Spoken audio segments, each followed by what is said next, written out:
قال رحمه الله الإمام النسفي والكبيرة لا تخرج العبد المؤمن من الإيمان. Il a dit Nasafi rahimahullah que le grand péché ne fait pas sortir l'esclave croyant de la foi. Le fait d'accomplir un péché, même s'il est un péché très grave, comme la sodomie, tu sais ici, même certains qui veulent être élus Premier ministre, des fois, pour avoir la voix de ceux qui sont homosexuels, alors il fait certaines photos nues où il dit « je suis homo », tout ça, parce qu'ils sont tellement nombreux, ils sont très nombreux, ils sont des fois des grands cadres, des grands juges, des grands députés, des grands commandants, mais dans l'islam, c'est un acte qui est interdit. La laïcité, il dit « tu fais ce que tu veux hein, », mais l'islam interdit. Alors, et c'est un grand péché, le fait de faire l'acte de la sodomie, par exemple. Alors, celui qui a fait ça, on ne dit pas qu'il sort de l'islam et il devient mécréant. On dit qu'il a fait un grand péché. On dit il est un grand désobéissant. C'est ce qu'on dit. Celui qui a consommé riba, celui qui a consommé l'alcool, celui qui a pris l'argent de l'orphelin, c'est quelque chose de très grave comme péché. Mais on ne le considère pas mécréant.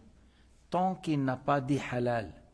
Lorsqu'il dit halal, même s'il n'a pas fait, mais il dit seulement c'est halal, alors il a mécru, même s'il n'a pas fait. Et à ce moment-là, il a mécru, et l'autre qui a fait l'acte de grand péché, et il a dit c'est haram, mais il l'a fait, et il est beaucoup mieux que celui-là qui a contredit le Coran, qui a rejeté les textes du Coran al-Karim. لما يقول هذا الإمام النسفي والكبيرة لا تخرج العبد المؤمن من الإيمان لأن المعتزلة قالوا الكبيرة تخرج فيصير بين الإيمان والكفر منزلة بين منزلتين والخوارج قال يكفر وقالوا حتى لو ارتكب صغيرة فهو كافر بعض الخوارج. Alors pourquoi il a abordé ce sujet l'imam al-Nasafi? Parce qu'on sait oui, si la personne a fait un grand péché, il ne devient pas mécréant. Mais il y avait à l'époque une secte qui s'appelait le Mu'tazila. Ils ont dit que celui qui fait un grand péché, il sort de l'iman, mais il ne rentre pas dans le kufr, dans la mécréance. Alors il sera dans une étape entre deux, dans un degré entre deux degrés. Ni croyant, ni mécréant. C'est pas juste. C'est pas juste. Il n'y a pas ça. Mais on dit il est un musulman désobéissant. Il est un musulman désobéissant. وهذا معنى بعض الأحاديث اللي فيها ما آمن بي من بات شبعان وجاره إلى جنبه جائع وهو يعلم به. Dans ce sens-là que la parole prophétique n'a pas cru en moi, c'est-à-dire parfaitement, et c'est pas un bon croyant, celui qui dort rassasié et son voisin à côté de lui a faim, tout en sachant qu'il a faim, et il n'a pas fait, il n'a pas donné, il n'a pas partagé. Alors, ici, ça veut dire il n'est pas un bon croyant, il n'est pas un bon musulman. Mais parce que ce qu'il a fait, c'est haram. Le fait que tu dors rassasié et ton voisin à côté de toi a mal, il a très mal. Il n'a pas de quoi manger et tu n'as pas donné quelque chose. Alors, tu n'as pas, parce que tu sais, à un certain moment, le riche, et s'il y a une famine, il faut qu'il donne. Il faut qu'il donne, il ne peut pas dire j'ai déjà payé la zakat. Même si tu as déjà payé la zakat, il faut donner à ces gens-là, il ne faut pas les laisser mourir. ما بتترك الناس يموتون جوعا ولأنك أنت أعطيت الزكاة فهناك حق في المال غير الزكاة. Il y a un droit à faire dans l'argent autre que la zakat, comme lorsqu'il y a une famine, il y a un tremblement de terre, il y a quelque chose un tsunami, il y a des gens sans manger, sans habitation, sans avis, alors il faut les aider et leur donner, même si on va dépenser des millions. Même si on va dépenser des millions, tu dois. Bref, al-dhanb al-kabir, le grand péché ne fait pas sortir la personne de l'iman. Les Mu'tazila disent il sort de l'iman, mais il n'est pas dans le kufr, alors il s'est arrivé dans une étape entre deux. Al-Khawarij, ils ont dit il est sorti de l'iman, il est rentré dans le kufr. Al-Khawarij, les Kharijites ont dit, et ils ont dit, non, celui qui fait les grands péchés, il est devenu mécréant. Même certains parmi eux, Al-Bayhasiya, et ils disent, si tu fais même les petits péchés, c'est de la mécréance. Mais comment ça? Comment dans le hadith, Shafa'ati li ahl al-kabair min ummati, ils auront mon intercession, ceux qui ont fait les grands péchés de ma communauté. يخرج من النار من قال لا إله إلا الله وفي قلبه وزن ذرة من إيمان. Sortira de l'enfer celui qui a dit la ilaha illallah en ayant le minimum de foi. قال أبو ذر وإن زنى وإن سرق قال وإن زنى وإن سرق. Abu Dhar pour appuyer, comme le prophète alayhi salatu wassalam a dit, sortira de l'enfer celui qui a dit la ilaha illallah et celui qui a ça. Alors Sayyidina Abu Dhar a voulu appuyer, même s'il a forniqué, même s'il a volé. Et il a dit, Sayyidina Muhammad, à 3 reprises, même s'il a fait ça, même s'il a fait ça. Mais que le Khawarij dise qu'il a mécru, même s'il fait un petit péché. Mais qui arrive à vivre sans faire des petits péchés? Ils sont très rares dans les êtres humains. C'est très rare que tu trouves une personne que, voilà, il ne fait pas même les petits péchés. الشرح أن الكبيرة لا تخرج مرتكبها من الإيمان أي لبقاء التصديق الذي هو حقيقة الإيمان. Pourquoi le grand péché ne le fait pas sortir de la foi? Parce qu'il croit toujours en Dieu. Et il a bu l'alcool. Il dormait avec cette femme. Il a mangé la viande du cochon. Et il a mangé la viande non halal. Et il a fait telle chose. Mais il croit toujours qu'il y a un Dieu, le Créateur, le Tout-Puissant. Il y a un jour dernier, on va être ressuscité. Il n'a pas rejeté ça. Mais seulement, dans la pratique, il n'a pas pratiqué parfaitement et il a fait certains péchés. تعرفوا الحديث اللي فيه انه واحد قتل 99 نفسا dans la communauté de Jésus, une personne a tué 99 قتل 24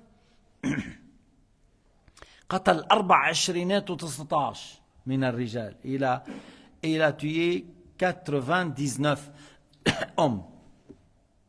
ناس.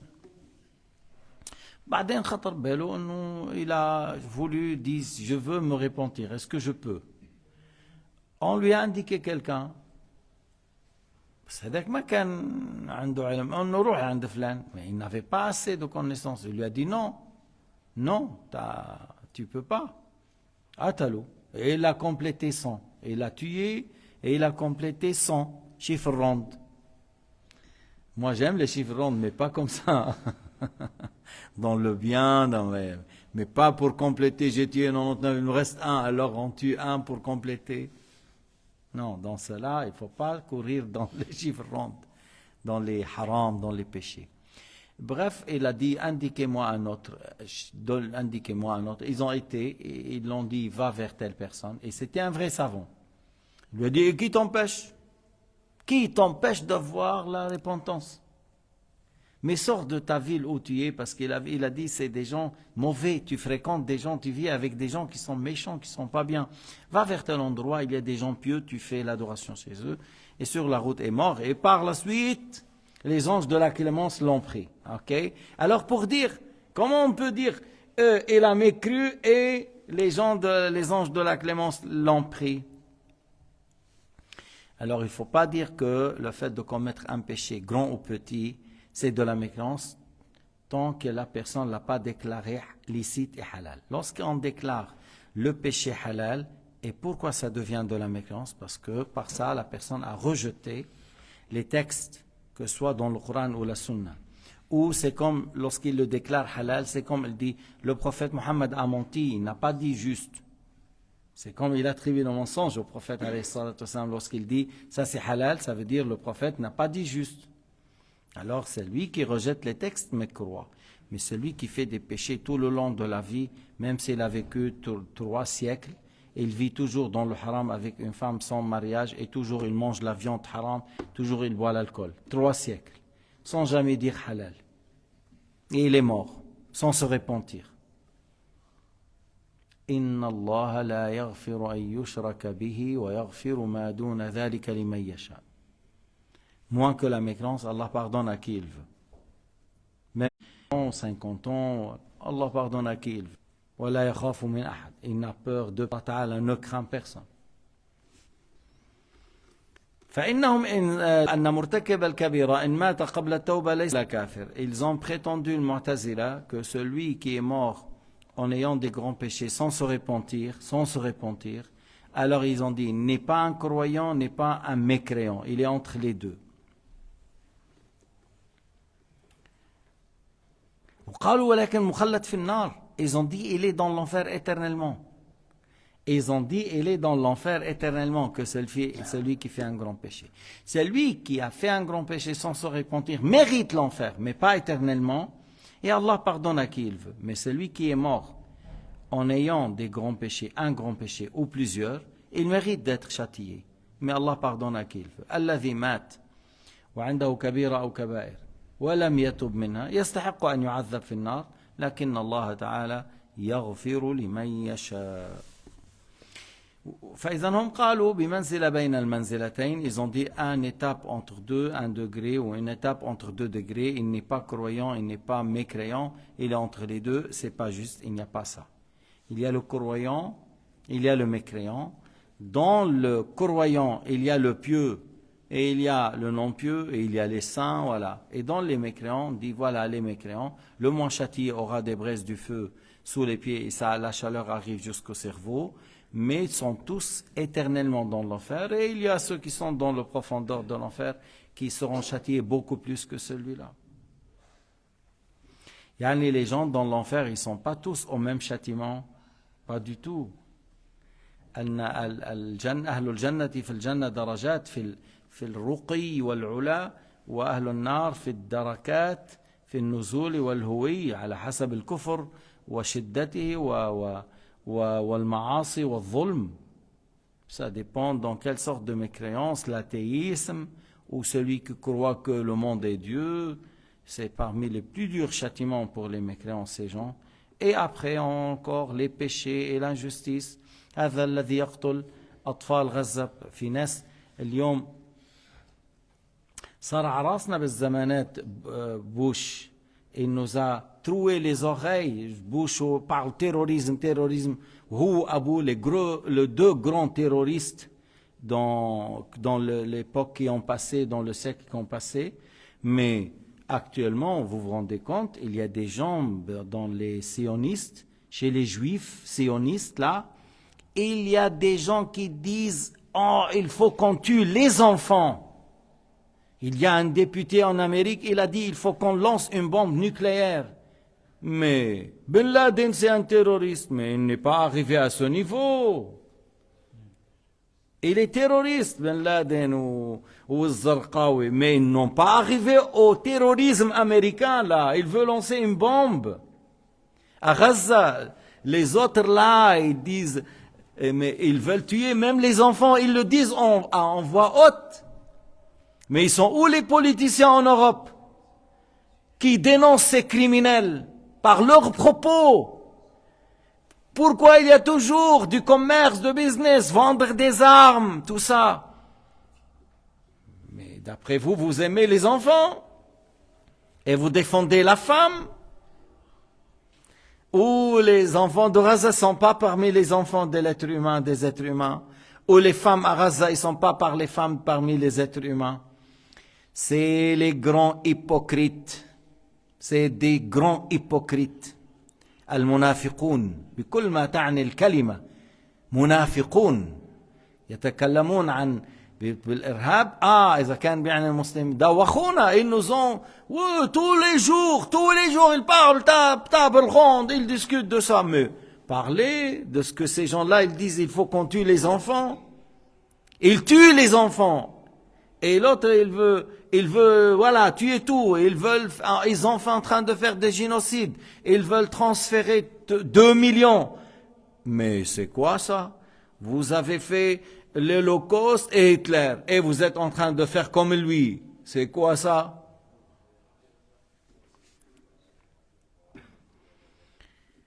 Khilafan al-Khawarij. Al-Khawarij, alors ils ont dit que celui qui fait un péché il devient mécréant et c'est pas juste. Al-Murad huna bil kabira ma siwa al-kufr. Lorsqu'on dit les grands péchés, oui, c'est-à-dire qui n'ont pas atteint la mécréance, parce que sinon, le kufr, c'est le plus grave péché. Mais on voulait dire les grands péchés qui sont moins que la mécréance, comme le fait de voler, mais pas un grain de raisin, voler un crabe de raisin, voler un bon sandwich de kebab, ça, c'est un grand péché. Gifler quelqu'un sur le visage, c'est un grand péché. وقد عرفت الكبيرة بألفاظ متعددة من أحسنها كل ذنب أطلق عليه بنص كتاب أو سنة أو إجماع أنه كبيرة أو عظيم. Il y a des définitions pour le grand péché. Comment peut-on connaître c'est un petit ou grand? Il y a des gens qui serrent la main d'une femme sans intermédiaire. C'est un petit péché. Mais s'il le fait un imam et le juge et le mufti, ça c'est un grand péché. Pourquoi? Parce que s'il le fait, on le prend comme exemple, ou certains pensent que c'est halal. Alors pour lui, c'est un grand péché. Un tel acte, si ça vient de lui, c'est un grand péché. Alors on revient, on dit voilà, le grand péché, comment peut-on définir? On a dit, lorsqu'il y a un texte qui dit que c'est un grand, dans le Coran ou la Sunna, c'est abordé que c'est un grand. Alors, voilà, lorsque c'est mentionné c'est un grand, alors voilà, ça c'est, on peut savoir par le texte que c'est un grand péché puisque ça a été mentionné que c'est un grand. Ou azim, dhanb azim, on dit péché grave, dangereux ou grave, ça veut dire c'est un grand péché. Ou on a à parler d'un très dur châtiment. Oui, ça veut dire c'est un grand péché, puisque ça a été mentionné un châtiment dur pour celui qui fait telle chose. Il y a un arrêt. Celui qui vole ça, celui qui vole, voilà, il y a un arrêt. Comme la consommation de l'alcool. Voilà, ça veut dire, il y a un arrêt, ça veut dire c'est un grand péché. أو شدد عليه النكير c'est-à-dire ça, il y avait vraiment un très reproche, quelque chose de un reproche très dur à ce sujet pour celui qui fait telle et telle chose. Alors ça veut dire c'est un grand péché. وكذا كل ذنب ورد في القرآن والحديث أن فاعله ملعون. Encore tout péché que ça a été mentionné dans le Coran ou dans le hadith qu'il est maudit, alors que celui qui fait ça, il est maudit. Alors ça veut dire, c'est un grand péché. Celui qui fait telle chose, il est maudit. Ça veut dire, c'est un grand péché. أو شبه فاعله بالكافر, parce qu'il y a dans le hadith بين عبد وبين الكفر ترك الصلاة. Entre cette personne et la mécréance, c'est le fait de délaisser la prière. Entre telle personne, être la personne et la mécréance, on voulait dire il est comme un mécréant. Le fait de délaisser la prière. Alors lorsqu'il y avait une comparaison entre celui qui fait tel acte et le mécréant, ça veut dire c'est un grand péché. وقد أوصل عددها تاج الدين السبكي إلى 35 من غير ادعاء حصر. Taj al-Din Subki, il a fait quelques vers de poésie à ce sujet en parlant des grands péchés et il a compté 35 sans prétendre que c'est seulement ça. Il n'a pas dit c'est seulement ça. Lorsque quelqu'un il a dit à Ibn Abbas il a dit à Ibn Abbas les grands péchés sont 7 et il a dit plutôt plus proche à 70. Et il a dit c'est plutôt plus proche à 70. C'est pas 7 mais plutôt plus proche. Yani ça veut dire que c'est beaucoup plus que 7. C'est comme il dit, c'est un nombre plus que 40, proche à 70. قال النسفي ولا تدخله في الكفر الشرع أن المؤمن لا يكفر بالذنب بإجماع أهل الحق. Que le grand péché ne le fait pas rentrer dans le kufr. Il ne sort pas de la foi et il ne rentre pas dans le kufr non plus, celui qui fait les grands péchés, tant qu'il ne l'a pas déclaré halal. ومن الأدلة على ذلك قوله تعالى وإن طائفتان من المؤمنين اقتتلوا فأصلحوا بينهما فسماهم مؤمنين مع أنهما إيش اقتتلوا واحد اقتتل على الحق واحد اقتتل على الباطل. Allah Ta'ala a dit que si deux groupes parmi les croyants s'entretuent. Cherchez à faire la conciliation. Si quelqu'un, un groupe a dépassé les limites, il n'a pas voulu, il a insisté, alors on combat l'injuste. On combat l'injuste. فَقَاتِلُوا الَّتِي تَبْغِي, combattez celle qui est injuste. Yani soyez avec les gens de la droiture et combattez celui qui est injuste. هذا معناه. وسماهما مؤمنين كلتا الطائفتين مؤمنين مع كون إحداهما على المعصية في الكبيرة. Il les a nommés croyants malgré qu'un groupe il est en train de combattre les autres injustement et il les a nommés croyants. Et le fait de combattre et tuer injustement, c'est le péché le plus grave après la mécréance. Le fait de tuer injustement, c'est le péché le plus grave après la mécréance. لأن قتال المؤمن للمؤمن ورد فيه وعيد شديد زجر شديد إلى حد تشبيهه بالكفر. Il y a une mise en garde contre le fait de combattre le croyant à tel point qu'on l'a comparé avec la mécréance. سباب المسلم فسوق وقتاله كفر. Insulter le musulman, c'est un grand péché. Le combattre, c'est un péché proche de la mécréance, qui ressemble à la mécréance. Ça veut dire que c'est un péché tellement grave qu'il ressemble à la mécréance. وكما في الحديث بين الرجل وبين الشرك والكفر ترك الصلاة. Entre l'homme et la mécréance et le shirk, c'est le fait de délaisser la prière. Ça veut dire il ressemble, dans le cas où il délaisse la prière, il ressemble au mécréant, au mushrik qui ne fait pas de prière. Le hadith rapporté par Muslim. Alors il y a le hadith لا يزني الزاني حين يزني وهو مؤمن لا يسرق حين يسرق وهو مؤمن. Alors tu vois le hadith, il ne fornique pas lorsqu'il fait la fornication, le fornicateur, en étant croyant. Il ne fait pas le vol au moment que le fait le voleur, en étant croyant, ainsi de suite. Mais c'est dans le sens, il n'est pas, et moi je traduis mot à mot, mais ça veut dire, il n'est pas un croyant en bon état lorsqu'il fait la fornication. Il n'est pas un bon musulman lorsqu'il fait le vol. Et lorsqu'il fait ça, il n'est pas un bon musulman, il n'est pas un bon pratiquant, il n'est pas un bon croyant. إذا نفى عنه لم ينفي عنه أصل الإيمان إنما نفى عنه كمال الإيمان. Il n'a pas enlevé de lui la foi complètement, mais il a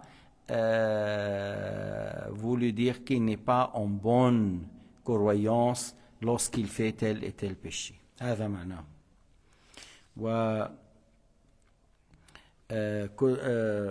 يعني هذا اللفظ ظاهر. Cette parole, c'est une parole qui peut avoir deux significations. Le fait de dire qu'il n'est pas en bon état et il a un autre sens. Et on dit le fait de dire, c'est-à-dire la parole dans la langue arabe, elle peut avoir ces deux significations. Mais ce n'est pas un texte qui n'a qu'une seule signification, qu'il est mécréant. Non. C'est une parole qu'on peut la comprendre qu'il n'est pas un bon musulman, il n'est pas un bon croyant. Alors il faut l'interpréter par ça, parce qu'il y a d'autres textes qui le prouvent, et la parole du prophète ne se contredit pas, et le Coran ne se contredit pas. Alors, al-muslim man salim al-muslimuna min lisani wa yadi. Est-ce que ça veut dire celui qui insulte et qui tape, il est devenu mécréant? Non, mais il a voulu dire que le bon musulman, un bon musulman, c'est celui que les gens sont en bon état et ils sont sains et saufs de sa langue et de la part de sa langue, de la part de sa main. C'est-à-dire, c'est pas quelqu'un qui tape les gens et qui insulte les gens. Ça, c'est un bon musulman. Mais mot à mot, le hadith, al-muslim man salim. Le musulman, c'est celui qui ne fait pas du mal aux gens, ni par la main, ni par la langue. Si quelqu'un, alors, il leur fait du mal par la main et la main, est-ce qu'il est devenu kafir? Non, mais il n'est pas un bon musulman. والله سبحانه وتعالى أعلم وأحكم والحمد لله رب العالمين وصلى الله على سيدنا محمد وعلى آله وصحبه وسلم تسليما كثيرا.